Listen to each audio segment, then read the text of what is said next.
folks, this is Sean Lawrence alongside with Anthony Morales on the 106.3 radio show. Today we will be discussing the Dolphins' playoff chances and to see if they have any chance against the Patriots.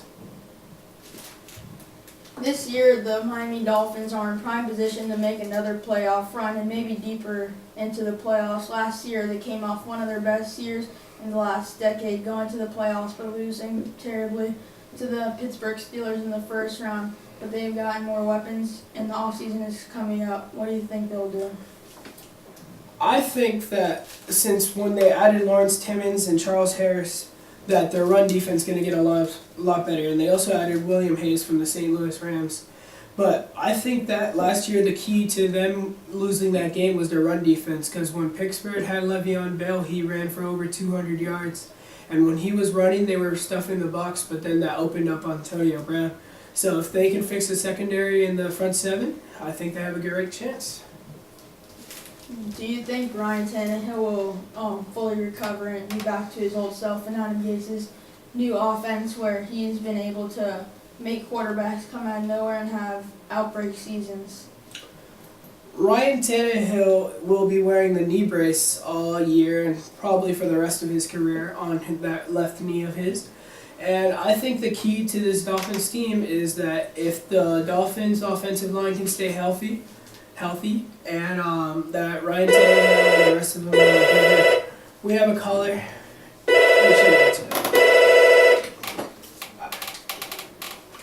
Hello, caller. What is your name? Hey, I'm Max from Florida. I'm a huge Dolphins fan, big fan of the show. I love the Dolphins and their chance to all the way this year.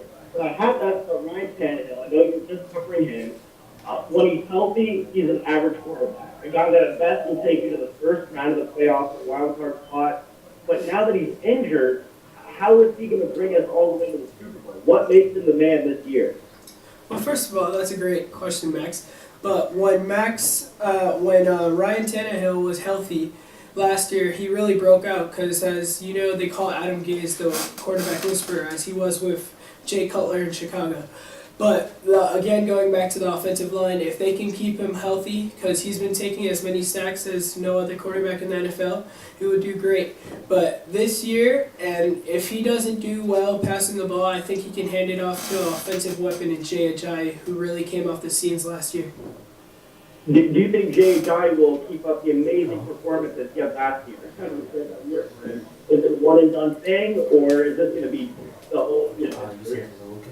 Well, of course, I don't think Jay Ajayi is going to run for 3 200-yard games again, but I think he can stay on a consistent level of 100 yards, 150, like someone as Shady McCoy or Le'Veon Bell. I think he could really be a top 5 running back in the NFL. And going back, it has to go all back to the offensive line. All right, well, thank you for having me. I really like the call, like the information, and let's go Dolphins.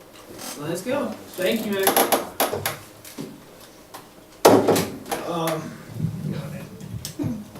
Okay, so let's look at week 1 versus the Buccaneers. How do you think this game will pan out?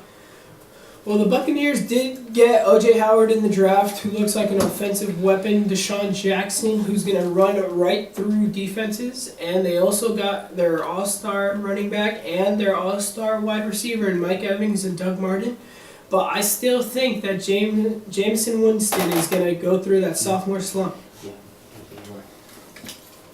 Okay, in week 2 versus the Chargers. We all remember the game last season when it was tied up and Dolphins middle linebacker Kiko Alonso got the pick 6 to seal the deal. What do you think the game will be like this year? Well, honestly, I believe that Phillip Rivers is one of the greatest quarterbacks in NFL history. But I still think that the Dolphins will overcome the Chargers because I feel the Chargers are still in a real rebuilding phase and they are a couple years away. And week 3 versus the Jets, they've always had a pretty good matchup with the Jets. The Jets haven't really been that good, but they've always just been competitive with the Dolphins because they're in the same division. What do you think this game will be like? I feel like the Jets are completely tanking, releasing Eric Decker, Darrelle Revis, David Harris. I feel like the Jets are the worst team in the NFL, and I feel this should be a breeze for the Dolphins heading into London next week against the Saints. All right, Yeah, week 4 against the Saints and their high-powered offense with Drew Brees, but recently losing their top receiver Brandon Cooks, but they still have the new upcoming wide receiver Michael Thomas and Willie Snead. Their defense has never been very high-powered. They don't have many weapons. What do you think this will be? Do you think this will be a shootout or a low-scoring game? Honestly, the Dolphins have had more experience playing in London, and I know Drew Brees is probably a top 5 quarterback of all time. But I still think that losing Brandon Cooks closes the defense, where defenses can double team players like Michael Thomas and Willie Snead because they don't have a run game. Week 5 versus the Titans. We've usually done good against the Titans, but last season we got blown out versus the Titans. What do you think that the Dolphins will do? Do you think they're coming for redemption or just another game? I think I see this game as one of the games where Jay Ajayi puts the team on his back and takes it and goes with it. I think Jay Ajayi will rush for over 150 rushing yards, and the offensive line will finally be healthy. I believe that Ryan Tannehill will come through in this game, but the Titans are an up-and-coming team. Okay, the next week is a very big game versus a team that made the Super Bowl last season but choked 28-3 versus Tom Brady, questionably the best player to ever live and play the game of football.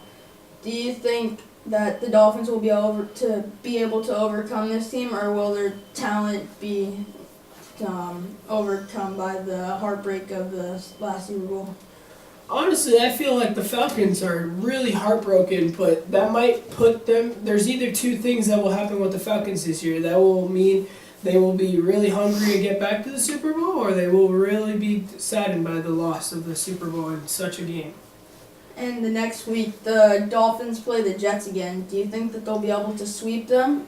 I think the Dolphins will sweep the Jets this year because the Jets, like I said before, are tanking, and I feel at this point in time the Jets will have been 0-8 by this season.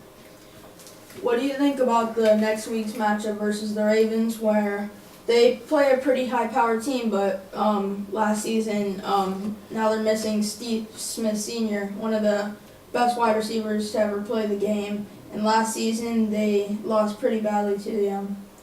Well, the Ravens last year were a really good defense, as they usually are. I don't believe Joe Flacco is elite like everyone thinks he is. I feel every year Joe Flacco wins, it's always because of his great defense, such as Ed Reed, Ray Lewis, and players such as that caliber. And this is a Thursday night game so the Dolphins finally reached the prime time they deserve. What do you think about the next week's matchup? I think this is probably the Dolphins' hardest matchup of the season versus the Oakland Raiders. Coming off they have Derek Carr, Khalil Mack, Bruce Irvin, Sunday night game, and they are also picking up Marshawn Lynch after they found out about the move to Las Vegas. Do you think this team will be a new Super Bowl contender, or do you think that it'll be too much to handle? I think this is where the Dolphins go down that tough stretch where they will see what type of team they are. I think the first 8 weeks of the season are relatively easy, but the last 6 games are pretty hard, going against the Raiders, Panthers, Patriots, Broncos, Patriots again, then Bills, and then they finish off the season against the Bills once more. But I feel that the Raiders are an up-and-coming team, and they might get to the AFC Championship game against the Patriots once more.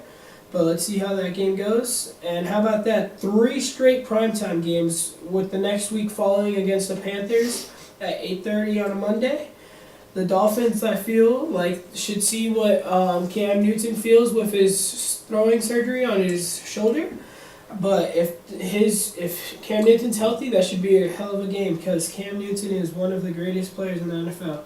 Then we get the New England Patriots, the Super Bowl champs, who did nothing but the day after Bill Belichick said, "Let's get back to work," and he signed Stephon Gilmore and traded for Brandon Cooks. What do you think about Jarvis Landry's statement about saying they were going to go 2-0 against the New England Patriots this season?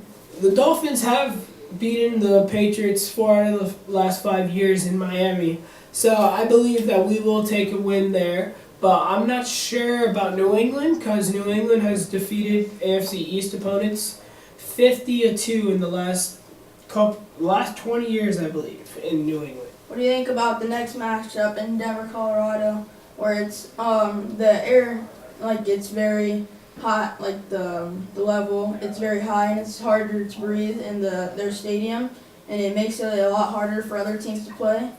And the Broncos are, I feel like, in a rebuilding stage. They should clear out and try and rebuild. But it also gives them an advantage whenever they're playing at home. What do you think? I feel the Broncos will be tired from all that high, the low. The air in Denver is very thin, and down here in Miami it is very thick. So I feel the Denver Broncos will have a tough time coming to Miami from that cold weather in Denver. And then just 1 week after playing the Patriots, they will face them again on a primetime game Sunday night in Miami. How about that? The Dolphins have been getting a lot of primetime games after going 10-6 a year ago. Do you think that Jarvis Landry will be able to stay true to his word and complete the sweep in this? Well, Jarvis Landry is not the team, so I believe that the team will have to play its parts. The defense will have to do good, and the offensive weapons that they got, such as Julius Thomas, will have to come through, and J.J. will have to stay true. In the next week, they play the Bills. They always have 2 games versus the Bills, 2 games versus the Patriots, 2 games versus the Jets almost every season. How do you feel with them playing them week 15 and then week 17 again? Well, in week 15, I believe they are at Buffalo. And Buffalo is always a great place to play at for the Dolphins because Buffalo, they usually team to beat off on rebuilding Buffalo this year. Buffalo got rid of Rex Ryan and his brother Rob. I believe that they're in a rebuilding stage, and I don't think the Dolphins will have any problem with that. In the next matchup, they play the Chiefs, one of the most high-powered offenses. But coming off a draft where they drafted Patrick Mahomes, when they had I believe, a pretty good quarterback in Alex Smith. He may not have the strongest arm, but he can pinpoint receivers. What do you think this is going to do for this team? The difference between Patrick Mahomes and Alex Smith is that Patrick Mahomes does have that arm, but he can't pinpoint those receivers. But luckily, he goes to the Kansas City Chiefs, whereas Andy Reid, most likely the smartest coach other than Bill Belichick in the NFL. Okay, in the final week of the NFL season, they play the Bills yet again. When they played them just 2 weeks ago, what do you think will happen in this game? I think the Dolphins will go for a breeze, ending their season in Miami, and the Dolphins will take a W in this one. And I feel, as the Dolphins season, I feel the Dolphins will go 11-5. How about you, Anthony? I agree with that. I think after going 10-6, they're going to come up with one more win this season and keep on building the team in the off season and maybe even be a Super Bowl contender sometime near. Okay, thank you folks for watching. This is Sean Lawrence and Anthony Morales on the radio talk show on 106.3.